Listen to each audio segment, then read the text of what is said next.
ओम सूर्याय नमः मंडळी. आज आपण जाणून घेणार आहोत सूर्यनारायणाच्या उपासनेसाठी अत्यंत महत्त्वाचा दिवस, तो म्हणजे रथसप्तमीचा दिवस. मंडळी, तुम्हाला आरोग्यपूर्ण जीवन जगायचे आहे का? तुमच्या शरीरात कुठलाही आजार असू नये असं तुम्हाला वाटतंय का? मग येत्या 25 तारखेला 25 जानेवारीला 2026ला रथसप्तमीची पूजा नक्की करा. रथसप्तमीला सूर्यनारायणाची पूजा केली जाते आणि त्यामुळे आपल्याला आरोग्याचं वरदान मिळतं. पण मग ही पूजा कशी करावी? पूजा करायला जरी जमलं नाही तरी कुठल्या गोष्टी आवर्जून कराव्या? चला जाणून घेऊया. पण त्याआधी चॅनलला सबस्क्राईब नक्की करा. मित्रांनो, सगळ्यात आधी बघूया की रथसप्तमीच्या दिवशी पूजा केल्याने काय होतं. रथसप्तमीच्या दिवशी आपण सूर्यनारायणाची पूजा करतो, कारण तो सूर्याचा जन्मदिवस आहे. आणि म्हणूनच त्या दिवशी आपण सूर्यनारायणाची पूजा केली तर सूर्यनारायण आपल्याला आरोग्य देतो. आपल्याकडे कितीही पैसा असू द्या, सुख समृद्धी असू द्या, पण आरोग्य नसेल तर आपण त्याचा उपभोग घेऊ शकत नाही. पण चांगल्या आरोग्याची किंमत आपल्याला तोपर्यंत कळत नाही जोपर्यंत आपण आजारी पडत नाही. म्हणूनच आरोग्याची काळजी घ्यायला हवी आणि आरोग्याचं वरदान मिळवण्यासाठी सूर्यनारायणाची पूजा रथसप्तमीला करायला हवी. मग आता ही पूजा कशी करायची आहे तर चला बघूया.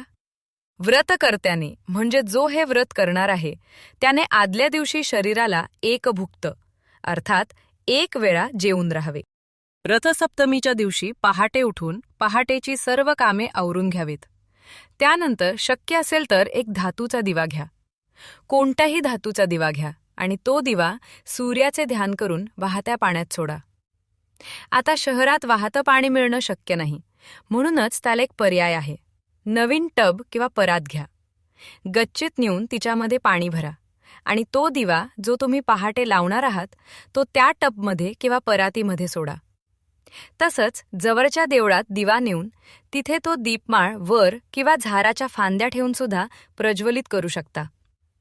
या विधीनंतर स्वतःच्या घराच्या अंगणात किंवा अंगण नसेल तर गॅलरीमध्ये रक्तचंदन आणि गंध उगाळून त्या गंधाने सारथी अरुणा सह 7 घोड्यांच्या रथात बसलेल्या सूर्याचे चित्र काढा.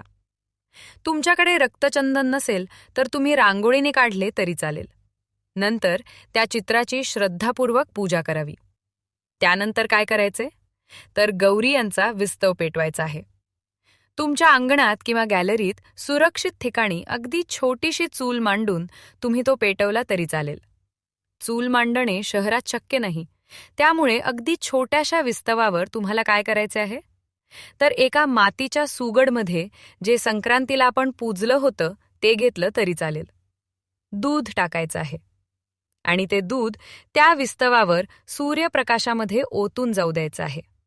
अर्थात ताप आहेच आहे. अर्थात सूर्यनारायणाला त्याचा नैवेद्य दाखवायचा आहे. बरेच जण खिरीचा नैवेद्य सुद्धा सूर्यनारायणाला दाखवतात. नुसत्या दुधाचा नैवेद्य दाखवण्यापेक्षा खिरी बनवली तरी सुद्धा चालते. शेवटी 7 खायची पानं, 7 प्रकारचे धान्य 7 बोटांवर वाहून अष्टांग अर्घ्य द्यावे. आता सूर्याला अर्घ्य देणं खूप महत्त्वाचं असतं. आता मुळात अर्घ्य देणं म्हणजे काय तर सूर्याला जल अर्पण करणं. पण आता हे अष्टांग अर्घ्य म्हणजे काय आहे?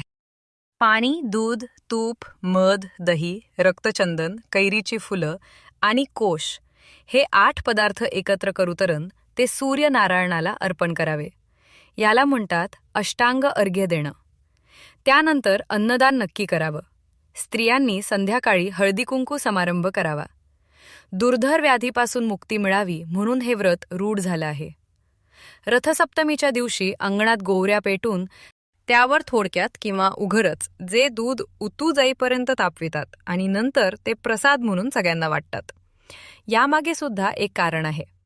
रथसप्तमीच्या दिवशी सूर्याच्या किरणांनी प्रक्षेपित होणाऱ्या तेज तत्वात मग लहरी दुधातून सोडा भोवती निर्माण होणाऱ्या कोशकडे आकृष्ट झाल्याने ते दूध प्रसाद बनतं आणि ते आपण ग्रहण केल्यामुळे आपलं आरोग्य चांगलं होतं. पूर्वी चूल अस्तित्वात होती, त्यामुळे गोळ्यांवर खर्च जाणं शक्य होत होतं. पण आता त्याला पर्याय म्हणून नित्य वापरातील गॅसची शेगडी. तुम्ही आदल्या रात्रीच स्वच्छ धुवून पुसून लख्ख करावी आणि सकाळी तिची पूजा करावी. आणि त्यानंतर त्यावर स्टीलच्या भांड्यात खीर शिजवावी. त्याचा सूर्यनारायणाला जाऊन नैवेद्य दाखवावा. तो सुद्धा प्रसाद तुम्ही सगळ्यांना वाटू शकता. जर तुम्हाला अगदी चूल पेटवून किंवा बाहेर कुठेही विस्तव पेटवणे शक्य नसेल तर तुम्ही या पद्धतीने सुरक्षित मार्ग अवलंबला तरी सुद्धा चालेल. सूर्यनारायणाला खिरीचा नैवेद्य दाखवणे महत्त्वाचे आणि सूर्यनारायणाच्या प्रकाशात ती देखील आपण ग्रहण करणं महत्त्वाचं. तर या पद्धतीने तुम्ही रथसप्तमीला पूजा नक्की करा आणि सूर्यनारायणाचा आशीर्वाद मिळवा.